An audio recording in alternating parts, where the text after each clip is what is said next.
To buy or not to buy, the age-old bookish question.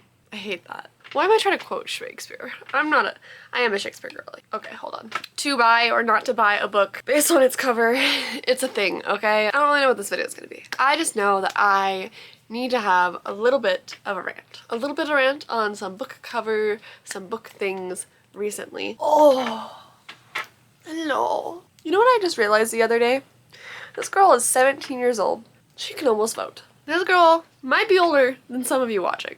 Isn't that crazy? Well, oh, hold on. I talk about a lot of smut, so I hope there isn't anybody under 18.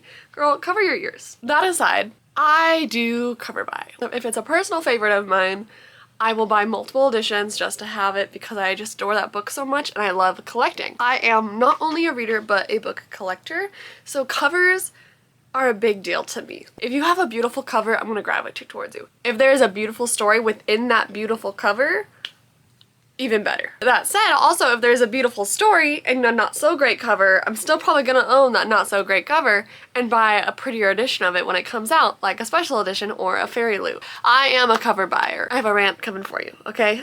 There's a trend within the book world recently that I have been hating and I need to talk about it when it comes to covers, okay?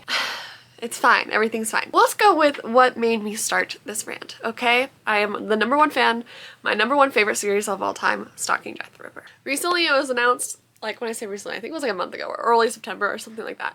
It was announced that there was going to be a new thing for Stalking Jack the Ripper and I had this feeling in the back of my mind. I even like made a thread about it. I was like, it's going to be new covers, isn't it? We're going to get new covers for Stalking Jack the Ripper.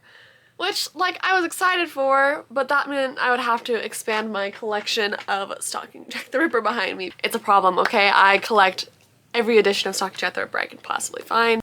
Here's the thing.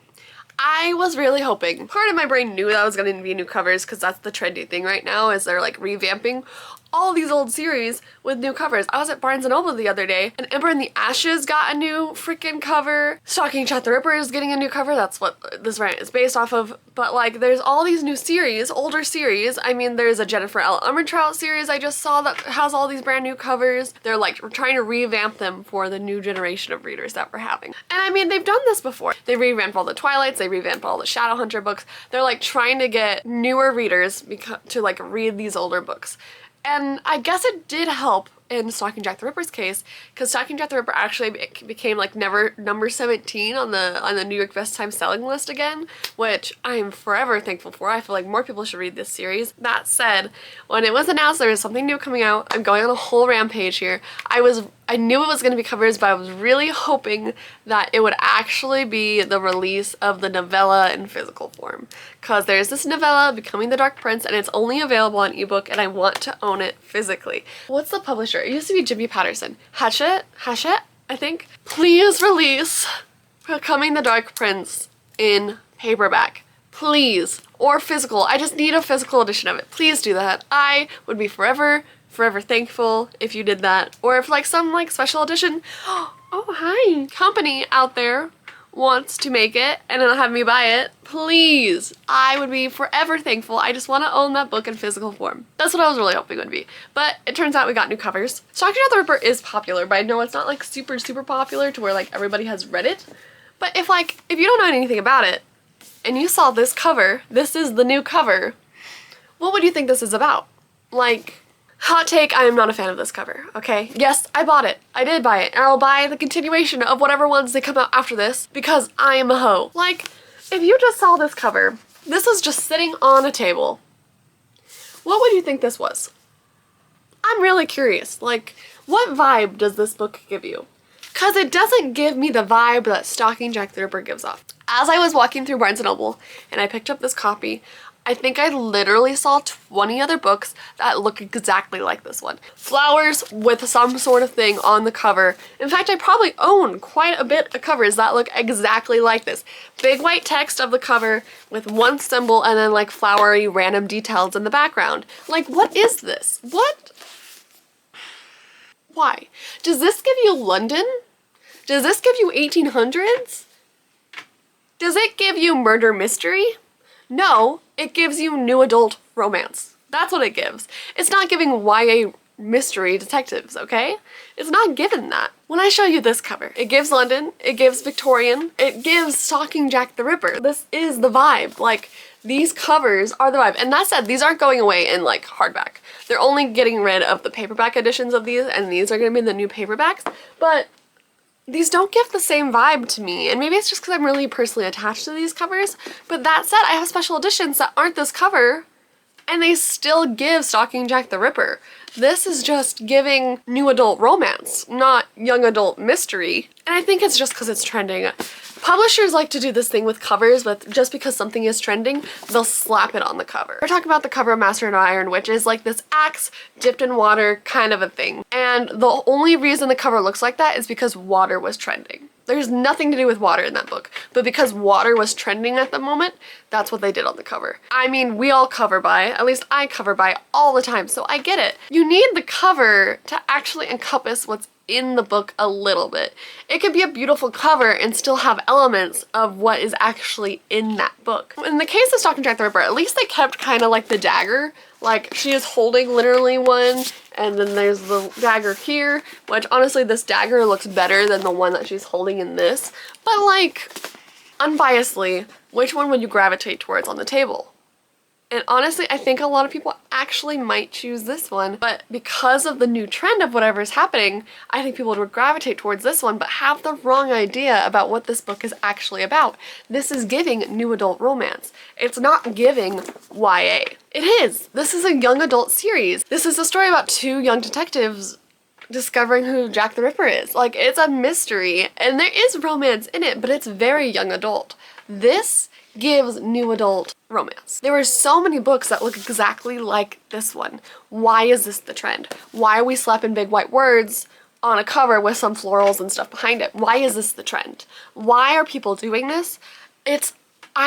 Personally, I feel like it works beautiful. I love this for adult books. This gives me, and I don't know why, maybe it's because it's primarily for new adult smutty books that they're doing this for, but now it's gravitating towards young adult books. And young adult books, I feel like, should have a very distinct, different feel than a adult book should. There is two audiences, separate audiences for those. Kingdom of the Wicked. This is Carrie Maniscalco's adult series. Now these two books give off similar vibes, right? I feel like, or at least they do. This is the UK edition, so it's kind of smaller than a traditional US paperback. It's the title slapped on the cover with a main symbol. This is Throne of the Fallen. It's very similar vibe, white big text with one symbol kind of a thing going on. It's very similar to this one. Now they do give off the same energy, but these are two very different books. This is YA, this is very spicy, steamy, demons, witches, like kind of a book. This is a dark book. These are two very different series, and yet they look so similar. And I'm like, you're gonna get the wrong vibe going into this one, okay? This cover doesn't give off much anyways. Like, if I just saw this and I didn't know who Carrie Maniscalco was, I don't know if I'd be able to tell you what this book was about based on the cover. This one, same. If I just saw this, well, the title really helps with this one. Throne of the Fallen doesn't really help on this one. But Stalking Jack the Ripper, yeah, you can kind of get it might be a murder mystery because of Jack the Ripper. But like, I wouldn't get anything else from this cover. There's a dagger, there's a butterfly moth thing in the back. Why? Butterflies have nothing to do with this story. Roses, I mean, her name is Audrey Rose, and they're not even roses, they're just flowers, they're just florals. Sorry. I'm really mad at this cover. Not specifically this cover itself, but just where covers are going. I don't understand this just because it's trending, slap it on the book kind of thing that's happening. And I am a cover buyer. That said, you can make some really beautiful books that are cover buys that still go with the story. Special editions, right? This is A Tempest of Tea. A Tempest of Tea original cover is beautiful, but when they do things like this, like, it's automatically going to be a cover buy for me. Like, the inside art, everything about this book is stunning. That said, I didn't really like the insides of this book. I'm not a huge fan of this book, but the cover itself, stunning. Like, cover buying in the world of covers right now, and I'm literally just ranting. I don't know what more to say about this. It's just, I'm very irritated at the publishing world right now for the covers that it's doing. I'm just ranting, okay? Let me know what you think. Am I crazy, or do I think that every new book that's coming out recently has looked like this? At least in the adult. Young adult are still kind of doing the this kind of thing that's happening, right? I don't know. I feel like young adult and adult covers should be different.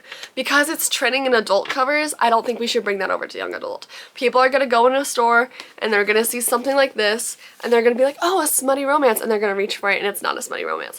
They're gonna be a young adult reader and they're gonna gravitate towards something like this, realize that they really love this, and go try to find another book similar, and they're gonna reach for something like The Coven, The Filthy Rich Fae, or any Jennifer L. Armentrout book. Any book that has similar to this, and it's gonna be a very, very adult book, and they're not gonna be ready for it. Can we just keep these separate, please? Can we stop trying to bring adult books into the young adult world, and then we're making the covers the same now too. Like, all of these are just blending together. She did this because her Kingdom of the Wicked series became really popular on TikTok, and like that's the series she's known for now, is the Kingdom of the Wicked series, and they have covers like this, and so they're trying to make all her series just match. They're like, let's just throw symbols and big white words on the cover, people are gonna gravitate towards it. And like, it did work. It got back on the New York Best Time Sellers list again, but how much of that was new readers versus previous readers who love the series like myself and are just buying it because they love the book so much and they want to like support it? I don't know. I don't know how I could find those statistics. I wonder how much this cover change brought in new readers. Barnes & Noble, if you bought anything from the cafe, you could get this book for $5. So I wonder how much of that was also there. I don't know. That said, I'm gonna buy the rest of these. Like, let's be honest. When Hunting Prince Dracula comes out, I'm gonna go buy it. I'm interested what they do with the background. If they're gonna just change this thing and then keep it florals and like a moth. I don't know. Also the backs too. I didn't even talk about the backs. The backs has forensic tools on it. This is a forensic book. This one just has the dagger. You're not getting anything forensics from this. Anyways, yes, I'm a little bit mad about the cover change. I'm a little bit mad because it wasn't announced that they're turning the novella into print. Who knows, maybe with this, maybe they'll finally put the novella at the end of the third book when they like reprint it. Or maybe they'll reprint the novella in this cover. Even though I want the one that matches these covers, of course, but like, I'll take what I can get, okay? How many books are there out there that look like this? I wonder how many books just published recently look exactly like this one. I don't know, it just makes me a little mad. That said, I'm glad new readers are finding it. If their new readers are finding it, and I will support Carrie Manoscalco with my whole heart. I'm just a little bit upset. That's my rant for today. I don't know if this made any sense. I haven't really done a rant video before, but this is what it is. Does this qualify as a rant? Let me know your thoughts. Honestly, which cover would you gravitate towards? I really am curious. Would you gravitate towards this one or this one, knowing nothing about the book? Do you think this marketing is working? Do you think changing the cover and matching a more adult aesthetic is working for young adult books? I feel like they're gonna trick a lot of readers into it, and then the readers are gonna be upset because it's not a smutty adult book, and that's what this cover is giving. You know? Thanks for watching this little rant. I don't even know what this is. I just needed to get this off my chest, talk about it because it was bugging me a little bit. Still think you should go read this series. It is my all-time favorite series, and I'm gonna continue to buy it because I have a problem. Let me know your opinions on covers. Do you cover buy? I 100% do cover buy. But thank you guys for this journey, and I'm sorry for this ranty video, but it's what you're getting because it's been on my mind and I haven't been able to think or talk about anything else book-wise until I talked about this cover change because it's doing something to me, okay? It's fine. Anyways, I hope you have a fantastic rest of your week. Thanks for watching. Let me know your thoughts. I'll see you next time. Bye.